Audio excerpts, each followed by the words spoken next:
আমাদের ব্যাপারে ইসলামের প্রতিপক্ষ শক্তিরা অপপ্রচার চালায়।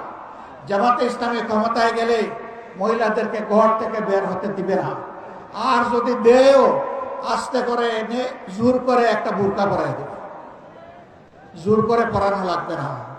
যে দেশে ইসলাম কায়েম হবে এদেশের মানুষেরা, মায়েরা আনন্দের সাথেই সেদিন তারা ইজ্জতের জন্য তাদের সম্মানের মর্যাদার পোশাক পরিধান করবেন।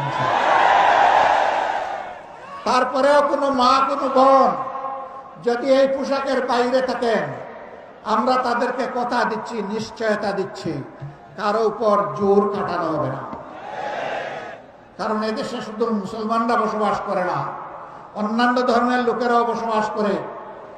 তারা তো আমাদের ধর্ম যেহেতু গ্রহণ করেনি, তাদের জন্য ইসলামের প্রেসক্রাইব করা পর্দাও তাদের জন্য প্রযোজ্য নয়।